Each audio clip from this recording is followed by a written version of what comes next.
আসসালামু আলাইকুম প্রিয় দর্শক, আশা করি সবাই ভালো আছেন। ভারতের বাংলাদেশ বিরোধী তৎপরতা মুখ খুললেন আসিফ নজরুল এবং এ বিষয়ে কি কি আলোচনা তিনি সাংবাদিকদের মাধ্যমে সামনে করেছেন এবং জাতির উদ্দেশ্য করেছেন সেই বিষয়ে উনি খোলামেলা আলোচনা করেছেন এবং কি সাংবাদিকদের প্রশ্নের উত্তর সে দিয়েছে। বাংলাদেশের সাথে প্রতিবেশীমূলক সৎ আচরণ করার জন্য ভারতকে আহ্বান জানিয়েছে এবং কি ভারতীয় যে সংস্কৃতি আধিপত্য সে বিষয়ে আলোচনা করেছে।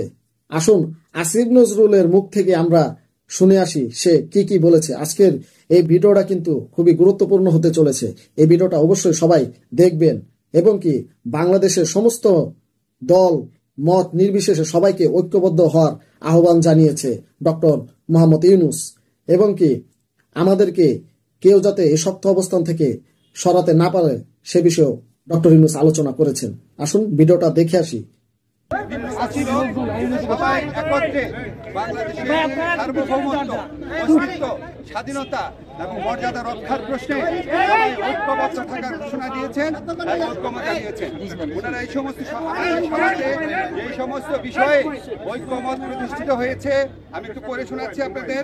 প্রথমে ভারতে বাংলাদেশ বিরোধী বিভিন্ন তৎপরতা চলছে, বাংলাদেশের উপর হাইকমিশনে হামলা, বাংলাদেশ বিরোধী প্রচারণা, বাংলাদেশের অভ্যন্তরীণ ব্যাপারে হস্তক্ষেপ, এসবের তীব্র নিন্দা জানানো হয়েছে এবং ভারতের এই সমস্ত পদক্ষেপের বিরুদ্ধে বর্তমান সরকারের যে আত্মমর্যাদাশীল এবং সাহসী ভূমিকা তার প্রশংসা করা হয়েছে এবং সরকারের সাথে সলিডারিটি প্রকাশ করা হয়েছে।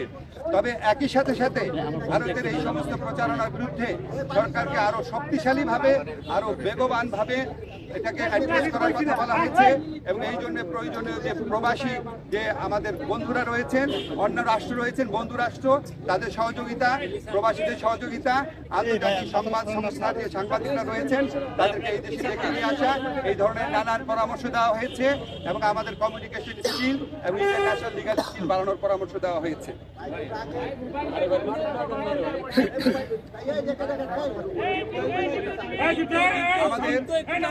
আমাদের একই সাথে সাথে ভারতের সাথে বাংলাদেশের যত চুক্তি হয়েছে গত 15 বছরের শাসন আমলে সেটা প্রকাশ করার দাবি করা হয়েছে এবং একই সাথে সাথে রামপাল সহ বাংলাদেশের জন্য ক্ষতিকর যে সমস্ত চুক্তি আছে সেগুলি বাতিল করার দাবি করা হয়েছে। বাংলাদেশের প্রতি ভারতের যে অর্থনৈতিক নিপীড়ন, যে সাংস্কৃতিক আধিপত্য প্রতিষ্ঠার চেষ্টা, অভ্যন্তরীণ ব্যাপারে নাক গলানোর চেষ্টা, সেটার নিন্দা জানানো হয়েছে এবং ভারতকে বাংলাদেশের প্রতি মর্যাদাশীল আচরণ করার, সৎ প্রতিবেশী সুলভ আচরণ করার আহ্বান জানানো হয়েছে। আচ্ছা, আমাদের এই পরিস্থিতি মোকাবেলায় ভারত বাংলাদেশ বিরুদ্ধে যে বিভিন্ন প্রচারণা চালাচ্ছে, এই পরিস্থিতি মোকাবেলায় সকল সম্প্রদায়ের মানুষের ভূমিকার প্রশংসা করা হয়েছে এবং সাম্প্রদায়িক সম্প্রীতি যে কোনো উস্কানির মুখে অটুট রাখার প্রত্যয় ব্যক্ত করা হয়েছে। সবশেষে সবাই একটা জিনিস বলেছেন যে আমাদেরকে আর শক্তিহীন, দুর্বল, নতজানু ভাবার কোনো রকম কোনো অবকাশ নাই।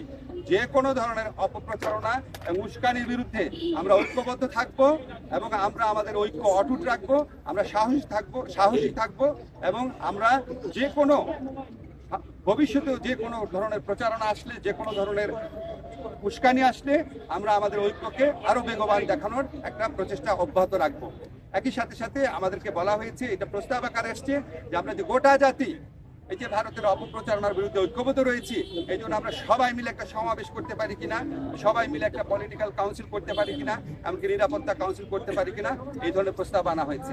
এই সবার মূল সুর ছিল যে আমাদের মধ্যে মত আদর্শের ভিন্নতা থাকবে, আমাদের রাজনীতি ভিন্নতা থাকবে, অবস্থার ভিন্নতা থাকবে, কিন্তু দেশ সার্বভৌমত্ব এবং অস্তিত্বের প্রশ্নে আমরা সবাই এক, সবচেয়ে উপরে দেশ এবং এটার থেকে আমরা কখনো বিচ্যুত হব না। বাংলাদেশকে দুর্বল, শক্তিহীন, নতজানু ভাবার কোনো রকম অবকাশ নাই। এটা এই জাতীয় ঐক্যমতে, এটা একটা জাতীয় সমাবেশের মধ্যে দিয়ে, সকল রাজনৈতিক সমাবেশের মধ্যে দিয়ে এই বার্তা প্রকাশ করতে, এই বার্তা জানিয়ে দিতে বলা হয়েছে।